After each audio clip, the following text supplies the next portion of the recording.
Welcome back to episode 45 as we continue this exploration of the Romantic period. Last week, we started off with some more concrete examples, as I sort of summarized last week as well. And we took a look at the genre of the Lied and at the master of the Lied, Franz Schubert, and his leader we had to listen to, the Erlkönig, or Earl King. Today we will delve into the world of German composer Robert Schumann and his captivating song cycles. Schumann, deeply influenced by the works of Franz Schubert, embarked on a remarkable journey as a composer.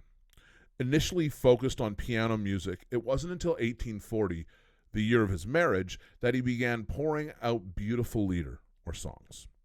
One of his most favorite song cycles, Dichterliebe, takes us on a psychological progression from hopeful optimism to disillusionment and despair through the poems of Heinrich Heine.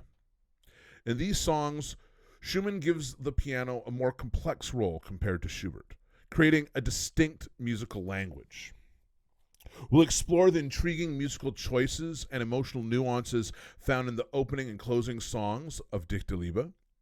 Furthermore, we'll discover the significance of strophic settings, where the same music is used for different verses, and how Schumann's artistry enhances the heartfelt confessions of love. Lastly, we'll touch upon the poignant end of Die Alten Bühnenlieder and the profound impact of live concert recordings on capturing the intimacy and spontaneity of these romantic miniatures. Together, these glimpses into Schumann's musical world offer a memorable anthology of the joys and pains experienced in the realm of love as celebrated by the Romantics. So let's get going.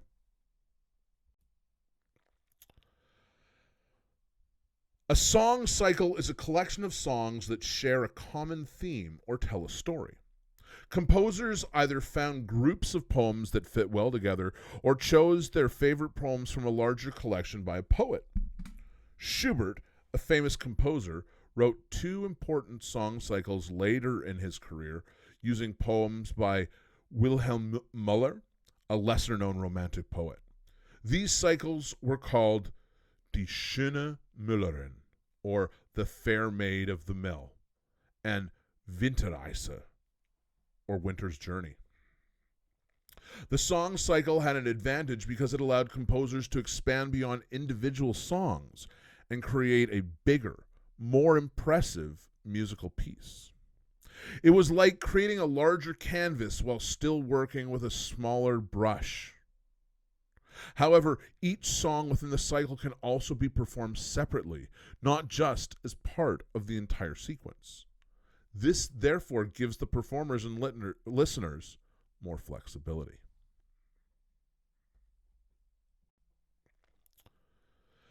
In 1828, a young composer named Robert Schumann expressed his sadness in his diary upon hearing about the death of Franz Schubert.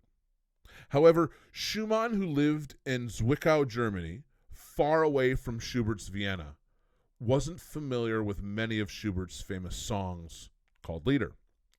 Schumann had a deep admiration for Schubert's piano music, and for the first 10 years of his own career as a composer, he focused solely on writing piano music. Then, in 1840, the year he got married, something changed, and Schumann began composing a lot of Lieder. Given his background and love for piano music, it's not surprising that Schumann's songs gave the piano a more complex role compared to Schubert's. This is especially noticeable in his most famous song cycle called Dichterliebe. In this cycle, we'll look at the first and last songs, they're numbered 1 and 16, to understand this better. Dichterliebe doesn't have a traditional story. Instead, it consists of a series of love poems that show a psychological journey from hopeful optimism to disappointment and despair.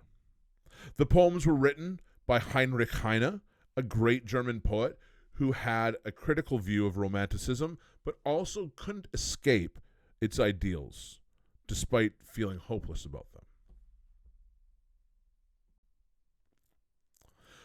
The song Im wunderschönen Monat Mai, or In the Wonderful, Lovely Month of May, begins with a piano introduction that is hesitant and reflective.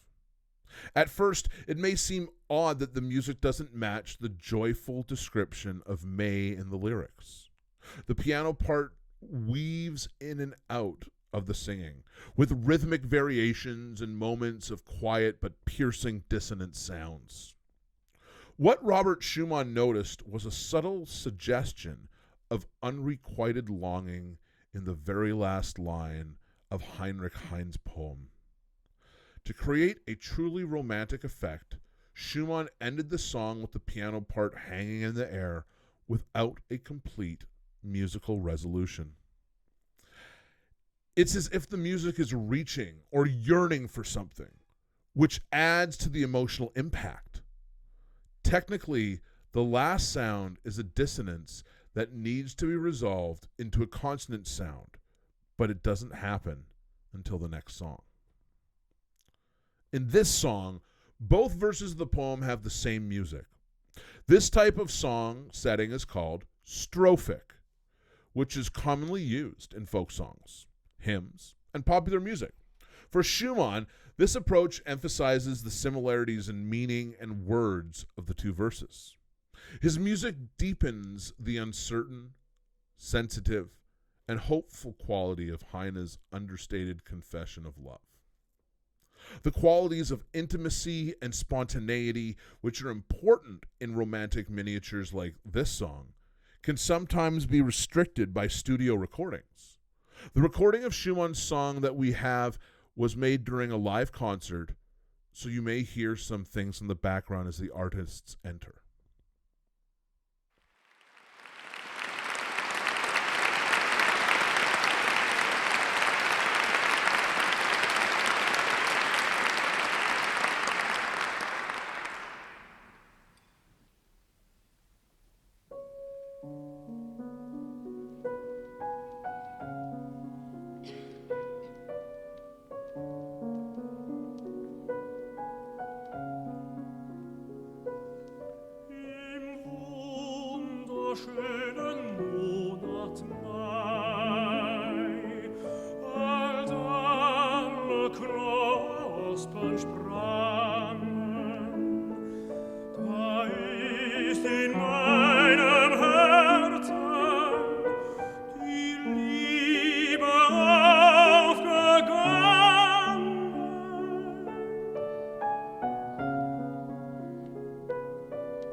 Wow, wasn't that beautiful? The final song in the Dichter Liebe cycle, titled Die alten Büßenlieder, the hateful song of times past, has a strong and impactful beginning. The piano part sets an insistent rhythm that sounds a bit frenzied and forced, reflecting the dark humor of Heinrich Heine's poem. While the song is not structured in the typical repetitive form, there are musical similarities between several verses, and the music from the first verse returns in the fifth verse. However, there is a sudden change in mood in the sixth verse when the poet explains the meaning behind the somber list of funeral arrangements.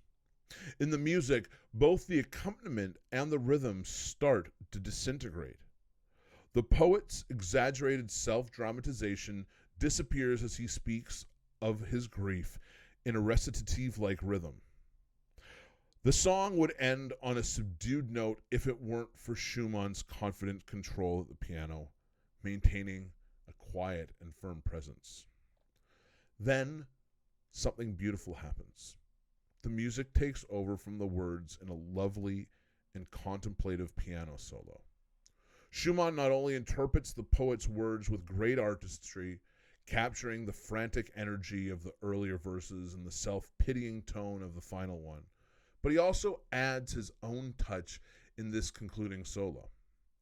The 16 short scenes presented by Heine and Schumann in this Dichterliebe cycle come together to create a memorable collection of the joys and sorrows of love, as celebrated by the Romantic artists. So let's check out Die alten bösen Lieder.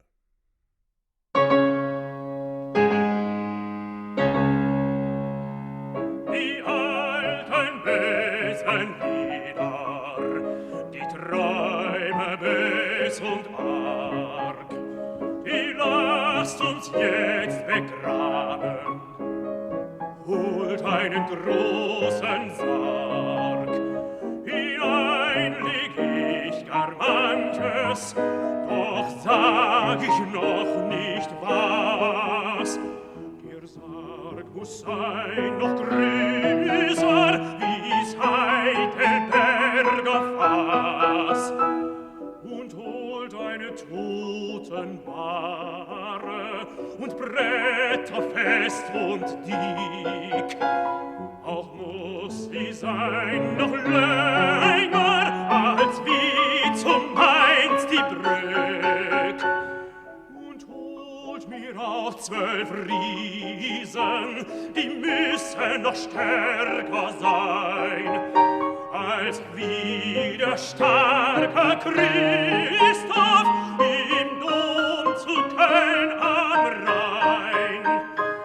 Die sollen den Sarg forttragen und senken ins Meer hinab, denn solchem großen Sarge gebührt ein großes Grab. Wisst ihr, warum der Sarg so groß und schwer mag sein?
So that brings us to the end of our 45th episode.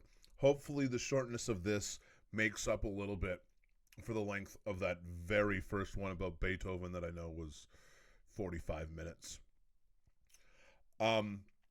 We didn't talk about Schumann himself. Next time, we're going to look at both Robert and Clara Schumann. We'll take a look at one of Clara's pieces, I believe.